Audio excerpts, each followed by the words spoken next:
हमारे साथ आज सलमान खुर्शीद जी मौजूद हैं और आज हम बात करने वाले हैं जो तमाम देश में मुद्दे बनाए जा रहे हैं अज़ान और हनुमान चालीसा को लेकर के। क्यों बनाए जा रहे हैं, इसके पीछे की क्या वजह है, क्यों मुद्दे को घुमाए जा रहे हैं, इस पे आज हम बातचीत करने वाले हैं। और अलीगढ़ के अंदर में धर्म संसद चला, उसके अंदर भी एक बड़ा ही भड़काऊ एक तरीके से कहा गया कि बयानबाजियाँ की गई हैं, जिस चर्चा करने वाले बातचीत करने वाले। सर कैसे देख रहे हैं आज जो है अज़ान और तमाम तरीके के मुद्दे बनाए जा रहे हैं, हनुमान चालीसा का मुद्दा बनाया जा रहा है, क्या हालात चल रहे हैं, क्यों मतलब असल मुद्दे को छुपाया जा रहा है और इन मुद्दों पे ज़्यादा जोर दिया जा रहा है? देखिए, हनुमान चालीसा तो एक बड़ी महत्वपूर्ण चीज़ है, इसका तो सब सम्मान करते हैं। हनुमान चालीसा जो पॉलिटिक्स के संदर्भ में कोई लाता है तो वो हनुमान जी का भक्त नहीं हो सकता है। ये तो एक पूजा पद्धति से जुड़ा हुआ सवाल है कि हमारी आस्था है, हम प्रशंसक हैं हनुमान जी के, हम उनको भगवान का रूप मानते हैं। वो भगवान राम के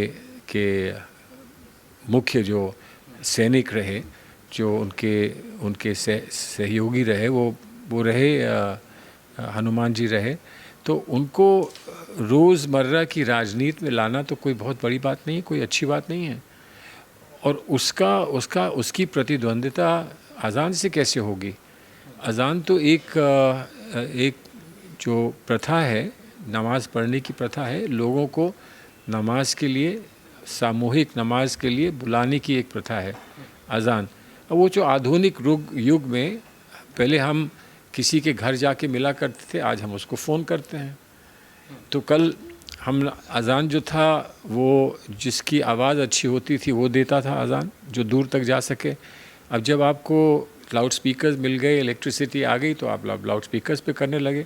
हम सबको इस बात का ध्यान रखना चाहिए कि हम जो कर रहे हैं अपने धर्म और अपनी आस्था के लिए, उससे कहीं और किसी को कष्ट ना हो। आपस में बात करके इस बात को समाप्त करना चाहिए। अगर कष्ट होता है 5 मिनट का, 10 मिनट का, किसी को कष्ट होता है तो वो निवेदन कर ले कि थोड़ा सा हम आपके साथी हैं, हम भी आपसे अलग नहीं हैं। इसमें कोई राजनीति करने का तो कोई वैध कोई वो नहीं है, स्थान नहीं है। मैं तो ये समझता हूँ कि ये समझदार लोग आपस में बैठ के इसको तत्काल इसको तय कर सकते हैं, इसमें कोई समस्या नहीं होनी चाहिए। इसको मतलब इतना हवा क्यों दिया जा रहा है, मतलब लोगों को क्यों डाइवर्ट किया जा रहा है? जो भगवान की आरती नहीं करता है वो भगवान का नाम ही लेता रहता है। जो आरती करता है, जो पूजा करता है, वो नाम नहीं लेता है, इसलिए कि उसके तो दिल में नाम होता है भगवान का। जो दिखावा करता है या जो उससे कुछ पाना चाहता है, पाना है तो भगवान से लो, अपनी आस्था से भगवान से मांगो जो चाहते हो। उसको ये राजनीति करके और राजनीति के झगड़े बढ़ाकर वो पाने का जो प्रयास कर रहा है, मैं समझता हूँ उसमें कोई आस्था है ही नहीं, भगवान में आस्था नहीं है।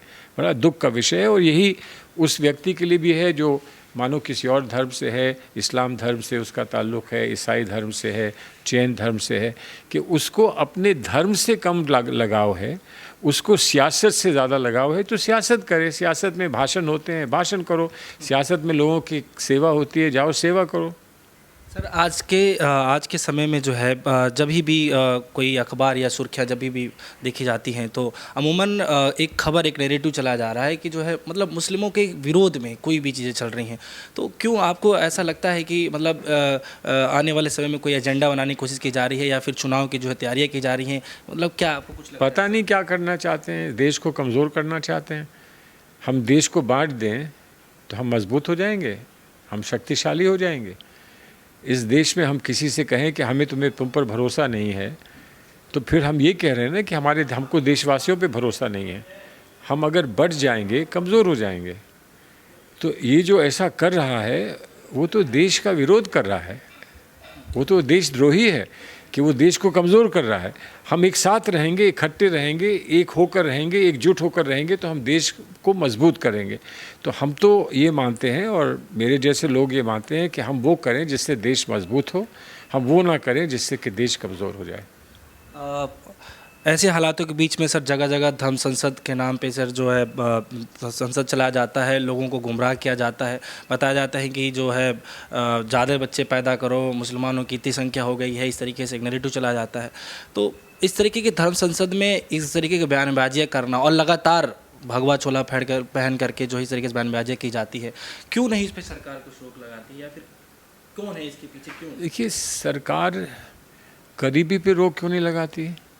सरकार बेरोज़गारी पे रोक क्यों नहीं लगाती? सरकार चीन हमारी भूमि पर आके, हमारी धरती पर आकर कब्ज़ा कर लेता है, सरकार उस पर रोक क्यों नहीं लगाती? तो सरकार का तो पता ही नहीं चलता है कि सरकार क्यों नहीं किसी चीज़ पर रोक लगाती। अब अगर कोई धर्म का दुरुपयोग करता है और धर्म संसद करता है और धर्म संसद की बात करता है, तो सरकार को उस पर रोक क्यों नहीं लगती? सरकार की वजह से, सरकार की ओर से हमें नहीं समझ में आता। सरकार क्या इस देश के प्रति आस्था नहीं रखती?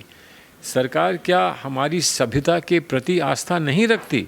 ये सवाल हैं, ये सवाल हैं।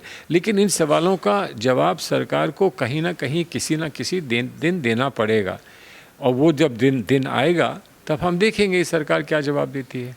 सर एक आखिरी सवाल है, अलीगढ़ के अंदर में जो धर्म संसद चला है उसके दौरान ये कहा गया है कि मुस्लिम समाज हमारा साथ नहीं देगा, योगी और मोदी का तो खास करके नहीं देगा। अगर ऐसा है तो शहीद अब्दुल हमीद को हम क्या जवाब देंगे? हम लेफ्टिनेंट हनीफुद्दीन को क्या जवाब देंगे? हम ब्रिगेडियर उस्मान को क्या जवाब देंगे? ये तो 3 नाम हैं जो मैं गिना सकता हूँ जिन्होंने अपने देश के लिए, इस देश के लिए, भारत के लिए अपने जान गंवाए हैं, जिन्होंने शहादत दी है इस देश के लिए। तो उनको हम क्या जवाब देंगे अगर मुसलमान देश के लिए लड़ने को तैयार नहीं होगा?